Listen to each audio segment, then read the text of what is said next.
சென்னை தலைமை செயலக வளாகத்தில் மருத்துவ சேவையில் பங்கேற்பு தொடர்பாக தொழிலதிபர்களின் கூட்டத்தினை தொடங்கி வைத்து முதல்வர் அவர்கள் ஆற்றிய உரை வருமாறு.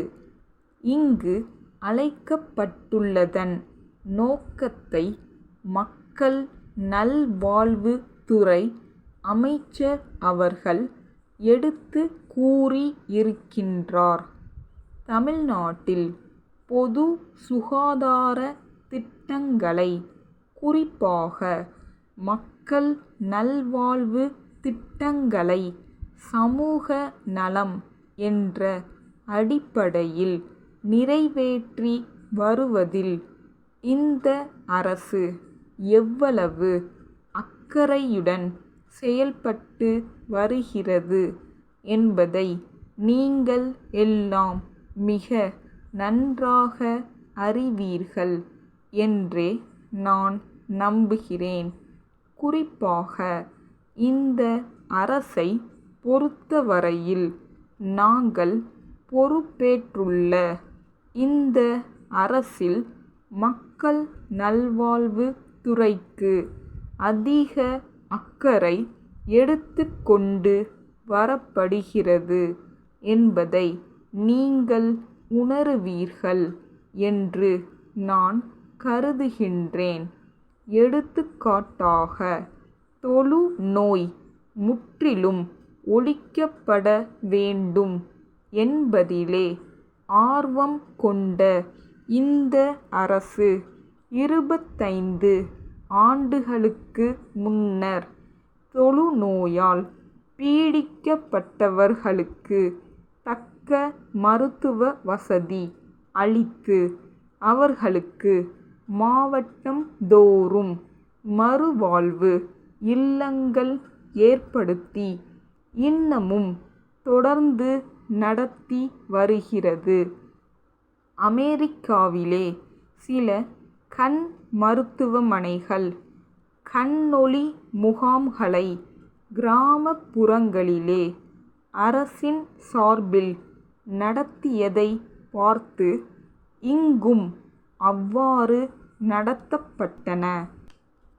அப்படி நடத்தப்படும்போது லட்சக்கணக்கிலே கண் அறுவை சிகிச்சை, கண் நோய்க்கு மருந்து அளித்தல், இலவச மூக்கு கண்ணாடிகள் வழங்குவது போன்ற இந்த காரியங்கள் எல்லாம் நடைபெற்றது உங்களுக்கு தெரியும். இன்றைக்கு தொடர்ந்து அது நடைபெற்று வருகின்றது.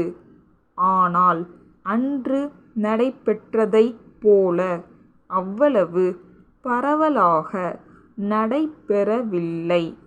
அப்படி நடைபெற்ற பொழுது தொழில் அதிபர்கள், ஆங்காங்குள்ள பெரும் பணக்காரர்கள் பலர் தாங்களே அந்த முகாம்களை நடத்த முன்வந்து அரசின் சார்பிலே மருத்துவர்கள் மாத்திரம் அனுப்பப்பட்டு ஒவ்வொரு முகாமிலும் 1 வாரம் அல்லது 10 நாள் ஏழை எளிய கிராமப்புறத்து மக்கள் அங்கே தங்கி சிகிச்சை பெற்று சென்ற அந்த நிலை எல்லாம் உங்களுக்கு நன்றாக தெரியும் என்று கருதுகிறேன்.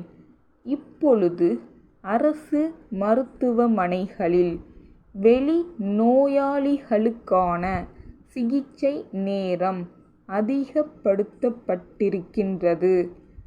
சுகாதார நிலையங்களும் நாள் முழுவதும் இயங்கி பொதுமக்களுக்கு அவசர சிகிச்சைக்கு பயன்படும் நடவடிக்கைகளும் எடுக்கப்பட்டுள்ளன. கன்னியாகுமரி திரு. கு. மணிமாறன் என்பவரிடமிருந்து தர்மபுரி மோகன் மர சாமான்கள் விற்பனை நிலைய நிர்வாகிக்கு அனுப்பப்படும் கடிதம்.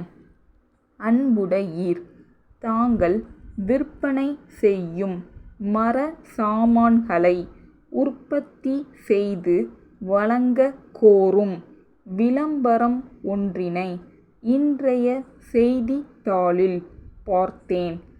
உங்கள் விற்பனை நிலையத்துக்கு தேவைப்படும் அனைத்து மர சாமான்களையும் தேவைப்படும் தரமான மரங்களில் தேவைப்படும் வடிவமைப்புகளுடன் செய்து தர நாங்கள் தயாராக உள்ளோம். நாங்கள் இப்பணியில் கடந்த 15 ஆண்டுகளாக ஈடுபட்டுள்ளோம். எங்களுக்கு மரம் குறைந்த விலையில் கிடைப்பதாலும் தொழிலாளர் கூலி மற்ற இடங்களை விட குறைவாக இருப்பதாலும் உற்பத்தி செலவு குறைவாக உள்ளது. உங்களுக்கு தேவைப்படும் பொருட்கள் பற்றிய விவரங்களை அனுப்பி வைக்குமாறு கேட்டுக்கொள்கிறேன்.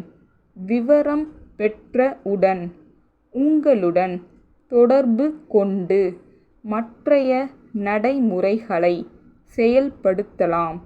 தங்கள் உண்மையுள்ள